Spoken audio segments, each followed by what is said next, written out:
السلام علیکم دوستو، تو نیا دن نیا بلاگ، اور آج ہے اصل میں 25 سپٹمبر. کل کے بلاگ میں نے بول دیا تھا 25 سپٹمبر. تو سبحان اللہ، اللہ ہی عیب سے پاک ہے. انیس تو عیبوں میں ڈوبا ہوا ہے، ٹھیک ہے. اور بج رہے ہیں صبح کے 8:27، اور آج ہم ہمارے ڈیلی ہسل کے لیے تھوڑے سے لیٹ ہے، کیونکہ اور بھی غم ہے زمانے میں اس ڈیلی ہسل کے سوا. اور آج بہت ہی اچھا دن لگ رہا ہے، سنڈے ہے. تو صبح صبح تو گھنگور سناٹا ہوتا ہی ہے، پر لوگ آج تھوڑے کم ہی ہے راستے پہ. کوئی بات نہیں، سنڈے ہے اور مہینے کا لاسٹ سنڈے ہے، تو سب کہانی ختم ہے، سب بند ہی رہے گا. اور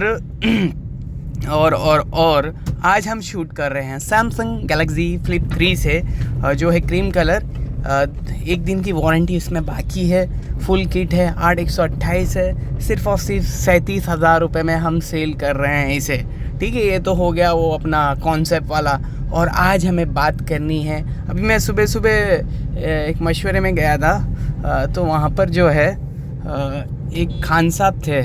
تو خان صاحب اٹھے، مشورہ ختم ہوا، سب باتیں ہو گئی، ہاں یہ کرنا وہ کرنا سب ہو گئی. اس کے بعد خان صاحب اٹھے اور میری طرف انہوں آئے ایک دم. ان کا کیا، خان صاحب ہے نا تو تھوڑا فاسٹ چلتے ہو، تو تھوڑا فاسٹ ایک دم تیزی میں آئے. بزرگ ہے، 60 کے اوپر ہے، تو تیزی میں آئے اور مجھے گلے لگایا اور کہنے لگا کہ میرے دوست کہاں تھا تو اتنے دن سے؟ ہاں کہاں تھا؟ میں تجھے 1.5-2 سال سے نہیں دیکھ رہا ہوں، تو کہاں تھا؟ تو ان کا، میں بولا میں تو ادھر ہی تھا، کام سے ادھر ادھر رہتا ہوں، اس لیے آنا جانا بہت کم ہو گیا. ہاں، تو کہنے کا مقصد یہ ہے کہ خان صاحب نے یہ بولا کہ صرف میں نے تجھے دیکھا، میں جیسے مشورے میں بیٹھا تو تیرے پہ نظر پڑی، تو میں نے صرف دیکھا کہ تجھ سے ملاقات کر لوں، ہے نا، تجھ سے ملاقات کر لوں. تو اس سے مجھے ایک واقعہ یاد آ گیا جو میں سنا تھا ایک جگہ پہ. تو ابو ادریس کھولانی رحمۃ اللہ علیہ، بڑے اللہ والے ہیں وہ بھی، ابو ادریس کھولانی رحمۃ اللہ علیہ. تو وہ جو تھے دمشق کی جامع مسجد، دمشق ہے نا، دمشق ایزا، تو وہ کدھر دمشق ہے، آپ گوگل پہ سرچ کر لینا دمشق. جہاں پر عیسیٰ علیہ السلام واپس سے آئیں گے، تو وہ دمشق کی جامع مسجد میں، مطلب عیسیٰ علیہ السلام جامع مسجد میں آئے گی نہیں آئے گی وہ مجھے کنفرم نہیں پتہ، پر وہ دمشق میں ہی آئیں گے، ایسا ہے. تو ہاں، تو دمشق کی جامع مسجد میں ایک صبح وہ دمشق کی جامع مسجد گئے، تو وہاں دیکھا کہ ایک آدمی درس قرآن کر رہا ہے، اور لوگوں کی عظمت اور محبت ان کے لیے ہے، اور وہ خوشحال اور خوش دل اور خوش خلق والا آدمی، اور چہرے پہ نور اعلیٰ نور، ایسا مطلب چمک رہا ہے ان کا چہرہ.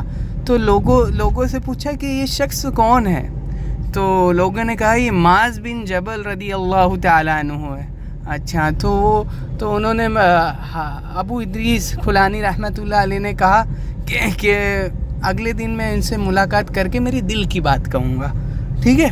تو پھر اگلے دن جب گئے وہ فجر سے پہلے، تو دیکھا کہ حضرت معاذ بن جبل رضی اللہ تعالیٰ عنہ تہجد کی نماز پڑھ رہے ہیں اور اللہ سے مانگ رہے ہیں. تو جیسے ہی حضرت معاذ بن جبل اس سے فری ہوئے، مطلب تہجد کی نماز سے، اور اللہ سے مانگ کر، اللہ سے مانگنا بھی بڑی ہی دولت ہے، اللہ جس کو توفیق دے دے، او ہو ایسا ہے. تو حضرت معاذ بن جبل رضی اللہ تعالیٰ عنہ جب فارغ ہوئے نماز سے، مطلب فری ہوئے، تو پھر حضرت ابو ادریس کھولانی رحمۃ اللہ علیہ ان سے کہنے لگے کہ میں آپ سے میری دل کی بات کہنا چاہتا ہوں کہ میں آپ سے اللہ کے لیے محبت کرتا ہوں. ہائے ہائے ہائے. تو حضرت معاذ نے کہا للہ، اللہ کے لیے کرتے ہو؟ ہاں. تو انہوں نے، ابو ادریس کھولانی نے کہا ہاں میں تو اللہ کے لیے آپ سے محبت کرتا ہوں. تو حضرت معاذ نے پھر کہا للہ، مطلب آپ اللہ کے لیے کرتے محبت؟ ہاں. تو انہوں نے پھر سے حضرت ابو ادریس کھولانی رحمۃ اللہ علیہ نے کہا ہاں میں آپ کو اللہ کے لیے محبت کرتا ہوں. اوہو. تو پھر سے انہوں نے یہی لہجے میں کہا للہ، مطلب آپ اللہ کے لیے مجھ سے محبت کرتے ہو، ایسا؟ تو ہاں، تو حضرت معاذ بن جبل رضی اللہ تعالیٰ عنہ نے کہا کہ جو اللہ کے لیے جو اللہ کے لیے ایک دوسرے سے محبت کرتا ہے، انہوں نے حضور کی احادیث مبارک سنائی جس کی میں مفہوم بتاتا ہوں. میری تو کوئی طاقت نہیں ہے کہ میں حدیث کو نقل ایز اٹ از کر دوں، میری کوئی اوقات نہیں ہے.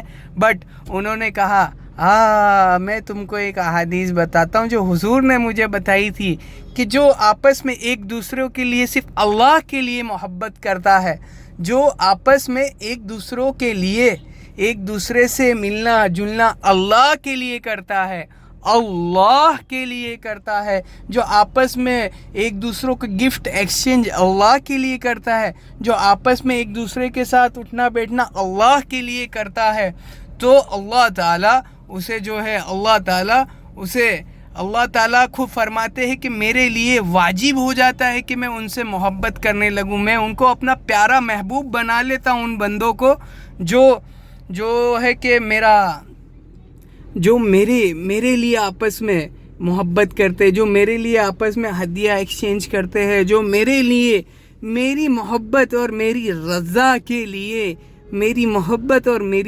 کے لیے ایک دوسرے سے ملتے ہیں جلتے ہیں. تو اللہ تعالیٰ جو ہے کہ بھائی ہاں تو کہ ہرس و ہوس کی چھوڑ میاں مت دیس بیتیس پھرے مارا قزا کا ازل کا لوٹے ہیں دن رات بجا کر نکارا کیا بدیا ویسا بیل شٹر کیا گونی چاول موٹ مٹر سب ٹھاٹ پرا رہ جائے گا جب لات چلے گا بنجارا ہو ہاں جس دن موت آئے گی یہ ساری کی ساری تمہاری دنیاوی دشمنی، یہ ساری کی ساری دنیاوی حسد، یہ ساری کی ساری دنیاوی کا جل کپٹ سارا کا سارا یہیں رہ جائے گا. اور یہ جو دنیا کی محبت ہے جو آپ کو اللہ کا محبوب بنا سکتی ہے، جو آپ کو اللہ کا محبوب بنا سکتی ہے، یہ دنیا کی آپسی محبت اللہ کے لیے، تو وہ یہیں ہی قائم دے گا. وہ اللہ کی کل قیامت میں بھی ہم کو یہاں پر کل قیامت میں بھی ہمیں کامیابی کے راستے لے جائے گا، کل ہمیں اللہ سے ملانے کا ذریعہ بنے گا. اور اگر ہم نے بغض رکھی، کینہ رکھا، حسد رکھی، تو یہ ساری کی ساری چیزیں سب ختم ہے ہم ویسے ہی ختم ہے. اور اگر ہم نے ایسا کام کیا تو ہمارا وجود ختم ہے، ہم سب ختم ایسا ہے، ویسے ہی ہم ختم ہے. تو کہنے کا مطلب یہ ہے کہ وہ خان صاحب جب مجھے گلے لگائے اور مجھ سے کہا کہ بیٹا تو ٹھیک ہے، میں نے بھی ان سے کہا آپ ٹھیک ہو انکل، تو ایک اچھا فیل آیا. اور کہنے کا مطلب یہی تھا کہ آپسی محبت اللہ کے لیے جو کرتا ہے، اللہ جل شانہ اسے اس دنیا میں محبوب رکھتے ہیں، محبوب بناتے ہیں، اپنا محبوب بنا لیتے ہیں. تو ہم بھی یہ کوشش کریں دوستو، اور میرے سارے ویورز کو میں یہ کہتا ہوں کہ آپ بھی جو ہے اللہ کے لیے ایک دوسروں کو محبت کرو، ہے نا. اللہ کے لیے کوئی کام نکالنے کے لیے گفٹ ایکسچینج مت کرو، اللہ کے لیے دو. اللہ تعالیٰ پھر ویسے فیصلے کرتا ہے، ویسی محبتیں بناتا ہے. یہ اللہ کے لیے کہ دنیا کا کیا کہے گی، ہاں دنیا کے لیے چھوڑ دو. یہ دنیا تو مکڑی کا جالا ہے، اللہ کے سامنے مچھر کے پر کے برابر بھی نہیں ہے یہ دنیا. اور یہ دنیا کو، اس دنیا کی کیا اوقات. اللہ نے جب سے اس دنیا کو بنایا ہے تب سے اس کی طرف ایک مرتبہ بھی رحم کی، محبت کی نگاہ سے نہیں دیکھا ہے. تو دنیا کی کیا اوقات، اور دنیا میں رہنے والے انسان کی اللہ کے سامنے کیا اوقات. ہم اللہ کے لیے سارے عمل کرنے والے بن جائے. بس یہی مجھے کہنا تھا آج کہ اللہ کے لیے محبت، اللہ کے لیے ملنا جلنا. ہاں ایک حدیث میں آیا ہے کہ اللہ کو وہ پیر بہت محبوب ہے جو اپنے رشتہ دار کی ملاقات کے لیے صرف میرے لیے جاتا ہوں، مطلب اللہ کی رضا کے لیے جاتا ہو. بھائیو ہو مسلمان کا تو ہر کام اللہ کے لیے ہی ہوتا ہے. اللہ اللہ اللہ اللہ اللہ اللہ اللہ. ہم اللہ کے بندے بن جائیں. بس اللہ سے دعا ہے کہ اللہ ہمیں آپسی محبت کے ذریعے خود کی محبت عطا فرمائے، اور اللہ ہمیں اس کا محبوب بنا لے، اور ہمیں اس دنیا کے دھوکے سے بچا لے. اللہ سے یہی دعا ہے. آپ سب آمین کہہ دیجئے. اللہ تعالیٰ آپ سب کو خوش رکھے، آباد رکھے، اور میں یہیں میری بات ختم کرتا ہوں. السلام علیکم ورحمۃ اللہ وبرکاتہ.